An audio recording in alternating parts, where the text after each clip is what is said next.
The events of November 12th, 2013 would not only have a massive effect on the relationship, but as me as a person, as a man on my mind, the events of that day will forever be something that changed me for good. So, it's funny, I even have written here, no notes, just riff now. Because this is something where I don't need, I can just go off the top of my head. So, her and her father had gotten into a fight about something meaningless and stupid. She did fight with her parents a lot. And she ran to her room and slammed the door. And I can't believe I remember this stuff. I wasn't even there for it. But when she slammed the door, there was a clock hanging on the wall next to the door, and it fell off the wall, and it fell onto a little glass end table thing, and just fucking, it went right through it. It shattered it. And he was a very nice, very fucking funny guy. Out of all my ex's fathers in my life, he is the funniest fucking guy to this day. But he was really harsh to her. And I don't know if talking about this will get me removed from an algorithm or get this episode put away or marked somewhere. But I'm gonna go over. I have to go over it. So she was in a very bad emotional state, and her phone was taken away, so she couldn't contact me. And she had never done this before, but for some reason, just to feel something other than this hopeless, high-strung feeling, she tried self-harming for the first time in her life. And because her phone was taken away, I didn't find out about it until a couple days later. But I'll get to that. I think she used a push pin and a pocket knife or something. And she took it to her left wrist. And she didn't know this. She didn't know this, and I ended up telling her a long time after I realized it. She didn't go across the wrist, toward the hand. She went down. From, if you feel on your left wrist, right under your thumb and that meaty area, to the leftmost of it, you'll feel the bone. From there down to not mid-forearm, but down a bit. Lengthwise. She did an act of desperation. And that night passed and nobody even knew. I don't know if she had napkins in her room for whatever reason, but she self-harmed, and she had never tried it before. And days later, and of course for those 2 days, I was freaking out. I didn't know what was going on. All I knew, she got in trouble, got her phone taken away, and I couldn't contact her for a couple days. Freaking the fuck out. Way overboard freaking out. And she got it back 2 days later, which would have been the 14th. And we were talking on the phone, and I don't know how the subject got to this, but she told me what happened. Because I noticed she'd been acting very, I don't know how I could tell over the phone, but that emotional numbness, that monotone, you can feel it. No matter how much someone tries to cover it, if you know them really well, you can't really cover it that much. And I remember vividly. Out of the 5 very vivid moments I remember from this time, this is another one. When she told me what happened and what she did. And whew, I'm really trying to put myself back there to convey it the way it deserves to be conveyed. I full on collapsed into the side of my bed. Like knees on the floor, elbows and head and arms like on the side of the bed. And the feeling of really loving somebody and you couldn't be there through no fault of your own, but you couldn't be there. And that they did that to themselves out of desperation. It's like, imagine somebody you love drowning, you're watching it and you can't save them. Or burning alive in a fucking fire and you see them.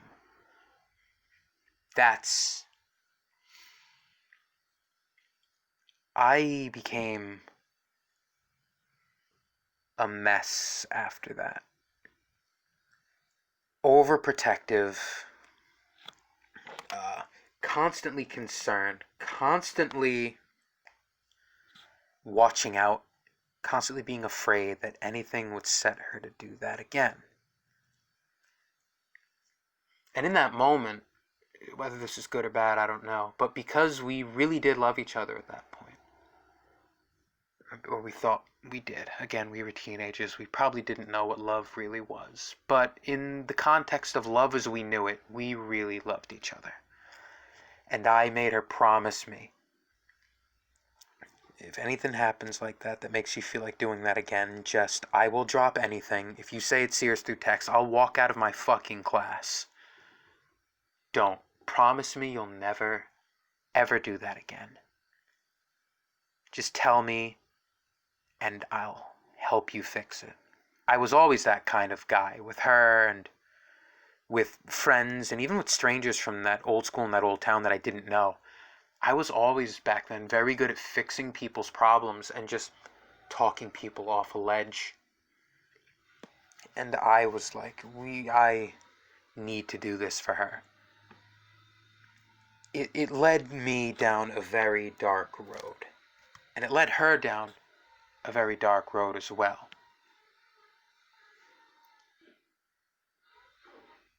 We both, sorry, I got distracted by a noise outside. We both ended up really heightening our issues. I became super overprotective, and she became even more closed off than she was before. It really, from that moment on, everything changed. Oh my god, I don't know if you can hear the noise outside. I think this fucking prick across the street from me, is he chopping wood? Is he cutting wood with a saw? Hang on, I'm going to check.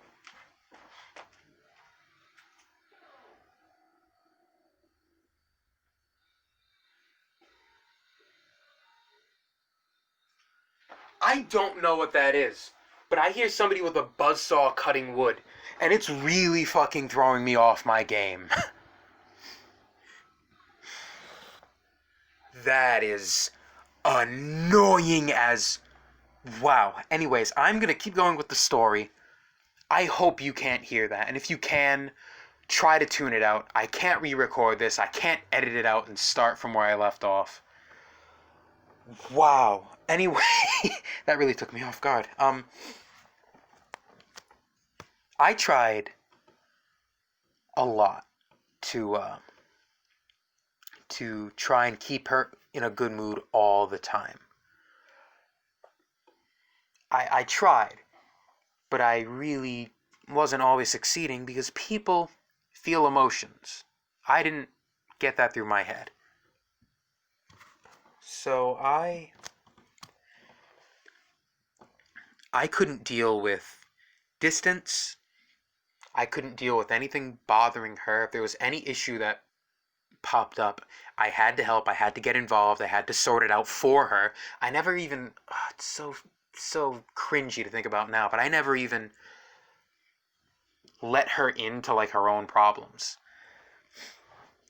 I would help her with schoolwork because she was failing a couple classes. There was this one, oh my god, it just came back to me.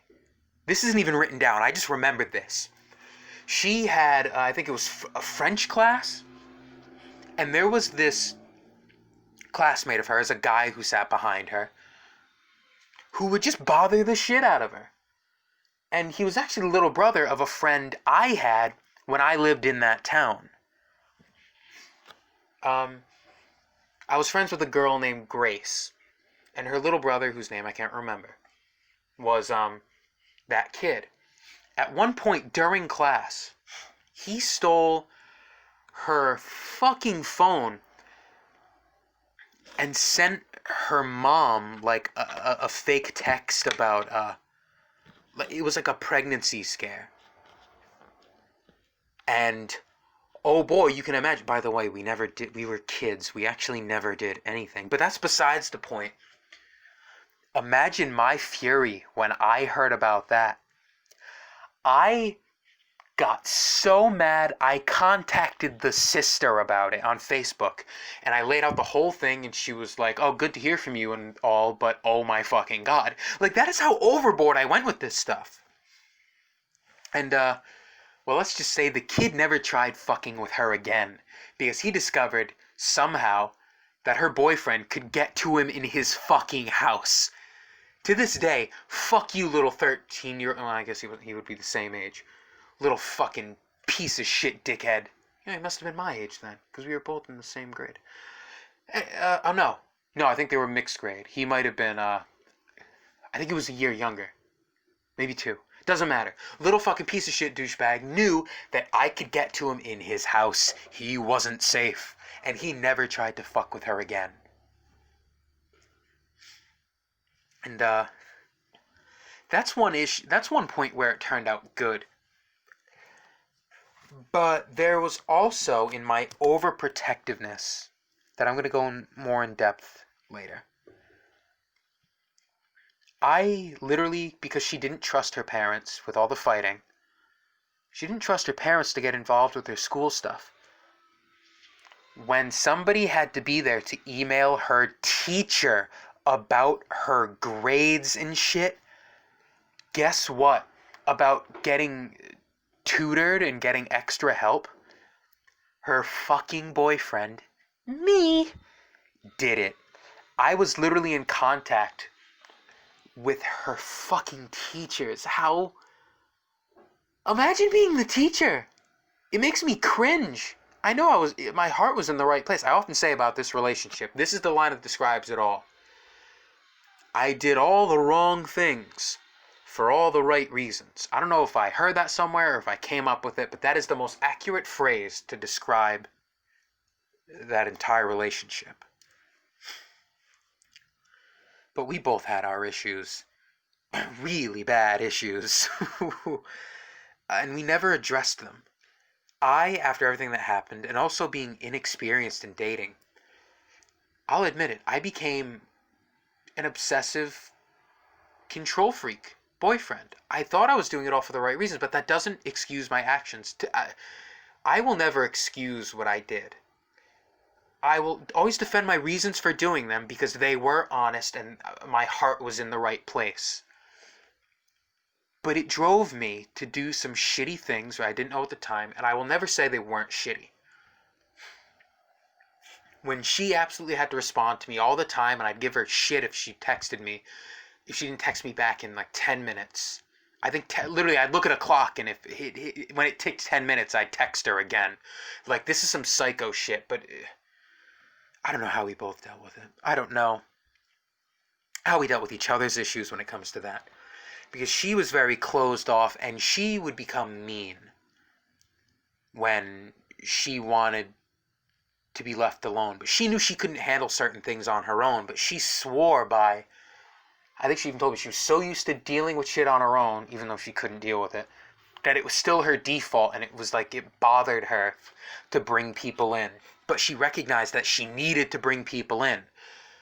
So I was super controlling, and she would dodge me, and she would make excuses and actually sometimes lie, flat out lie, to avoid my involvement or to avoid anybody getting in to fix the problems. But then the problems would get worse. And I mean, as far as I know, she never self-harmed again. I would have known. But I never saw anything. She had the one scar on her wrist for, the rest of the relationship. I'm getting ahead of myself again. But we both had our issues that we didn't address. And that's one of the big reasons why everything came to a head, that you'll find out soon.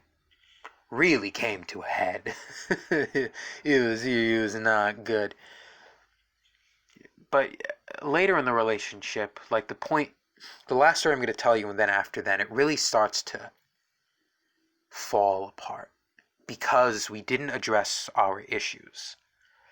And to be honest, thinking back on it, even with all these years of reflection, and I've analyzed it so many times over the years, not really recently, but for years after I did, a lot, not always by choice. I don't know if discussing would have made the problems not happen, but even if it ended up blowing up, and even what if it ended the relationship? Although it would have destroyed both of us, it probably would have been healthier than ignoring the negativity. That's a lesson that I want to pass on here. You gotta address the negativity no matter how painful or how inconvenient it is or how scared you are of it. And it is fucking scary. It's fucking terrifying. You don't know the outcome. You think that the easy route, and maybe it is the easy route, is not bringing it up at all, ignoring it, and bottling it up. And some of you know, but some of you might not. That never works. That never pans out positively.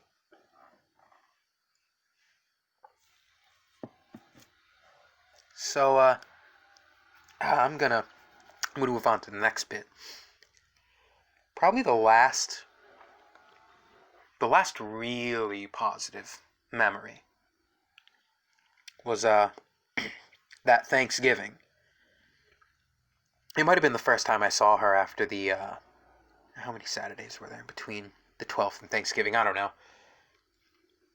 But the whole family, her family, and me, we're going to go to a trip to Boston on Thanksgiving Day.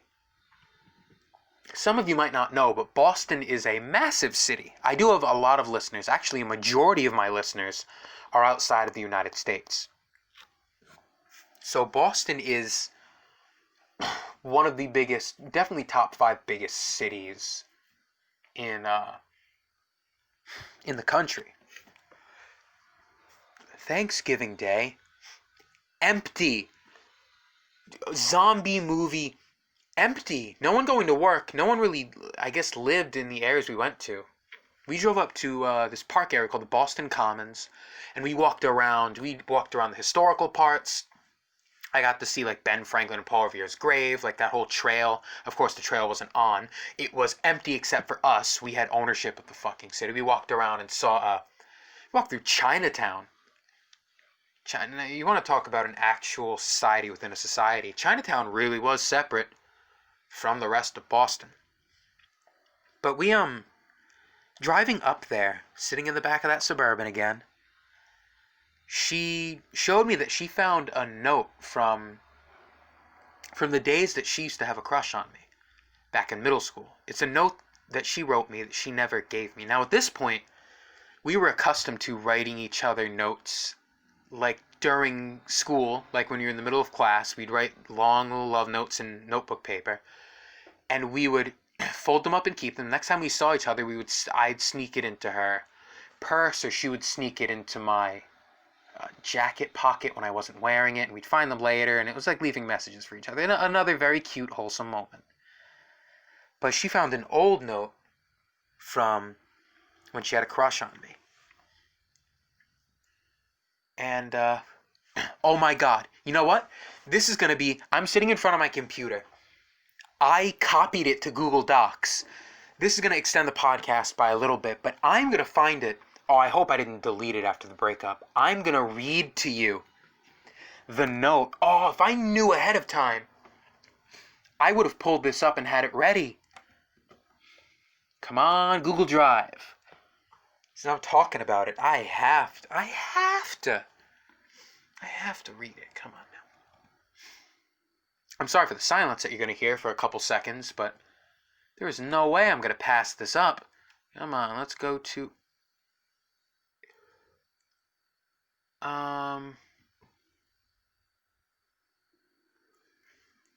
What? Fuck, get the fuck out of here, you piece of shit, Google.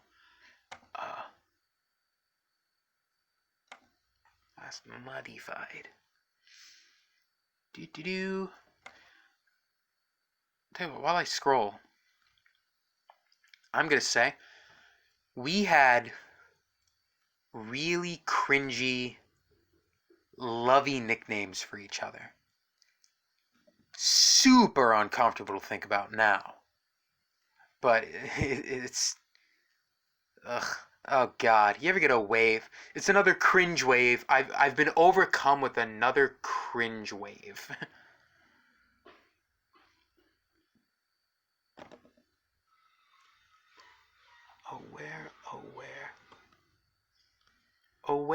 Where has this fucking note gone?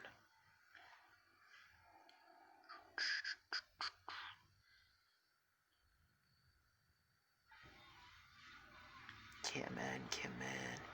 I don't apologize for this silence.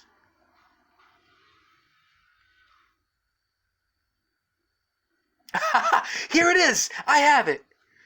This letter to me from the end of 9th grade, just received 11/28/2013. I made this note the next day!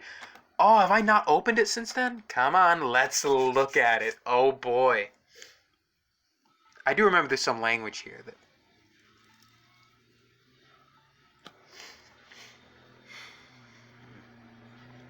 Okay, here we go. Here's a little preamble I wrote. The following is a note that was going to give to me before I left Burrville and moved back to Cranston, but she never gave it to me. After another long story... What? Okay, wow, I couldn't type. We ended up dating years later. On Thanksgiving 2013, she handed me this note. The night before, I'd been on the phone with her, and she found it. Oh, I had to beg her to let me see it because she was embarrassed. This is what it says. Okay, here we go. Oh, man, this is so weird. I forgot I had this until right this second. James, before the end of this year, I want to tell you some stuff. Firstly, I know I like you. I don't want you to feel weird around me. I prefer being friends and you do too. I already know. You don't need to tell me. Don't worry, I'll move on. I'm fine with it. I promise you I won't get upset or mad at you. And feel free to tell me whatever. I can take it. I was probably going to tell you this sooner, but hey, life goes by fast. At least you know personally. I don't care what you do with this note. That's up to you. And laugh. I know you're holding it back, but it's true. Every word in this note. Wow, I don't know if I've read this since then.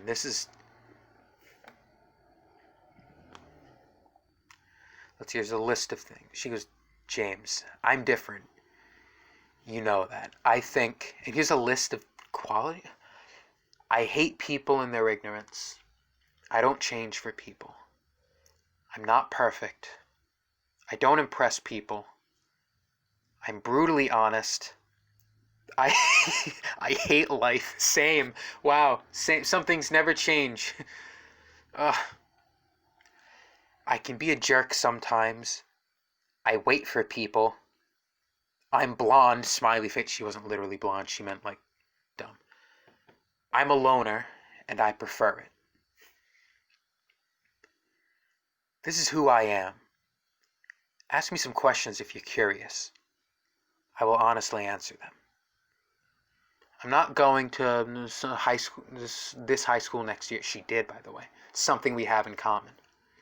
Oh, I think she planned on transferring to another school, but she never did. I'm gonna miss you. You're the one guy I know that isn't a jerk. Oh man, this is really fucking weird. Ah, man, this is so... I haven't read this probably in 7 years. The one guy I know that isn't a jerk. Remember me. It seems easy, but it's not. Remember this note if you cared enough to open it. Remembering is hard, I know. Good luck. Be happy. She said, ask about if you're curious. Oh, it's some crush of hers. I do remember this. Sorry, I'm not going to go into... That's private information of hers. So he always kept his promises. You have his smile and a little of his personality.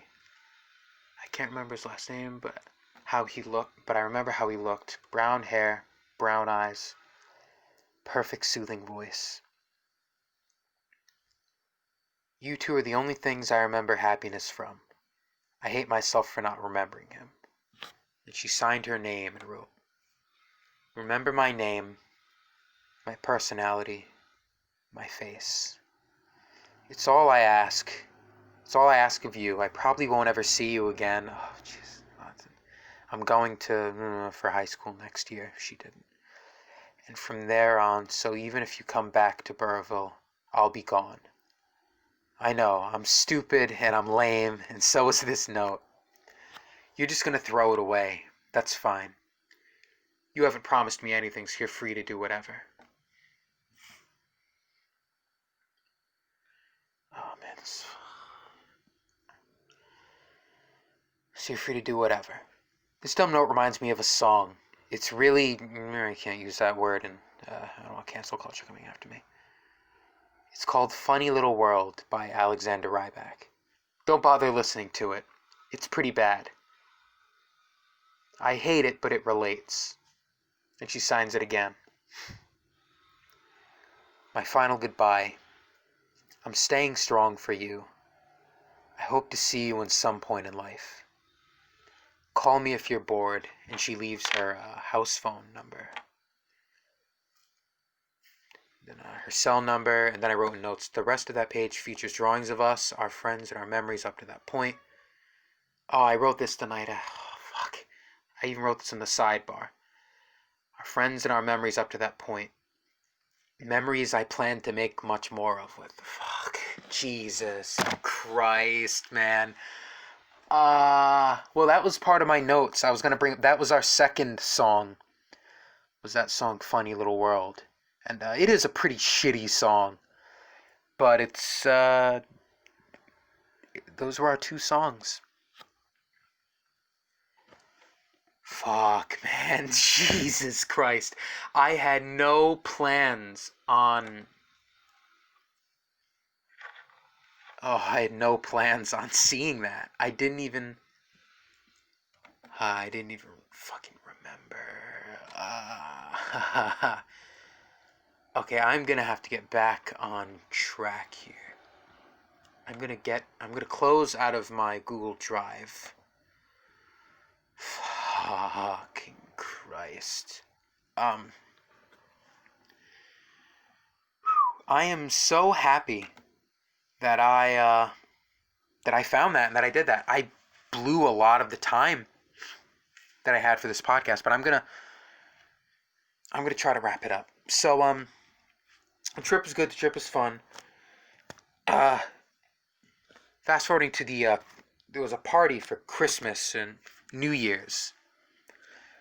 It was fun. We hung out. It's actually the time that my father decided to go on a health binge. To this day, his life pretty much just is his crazy marathon running and healthy eating and vegan keto, blah, blah, blah. But back then, he was a fat fucking slub who didn't give a shit and was horribly unhappy. But now he's like skinnier than me by a lot and fucking obsessed with that. Whatever, I can't really get into that. But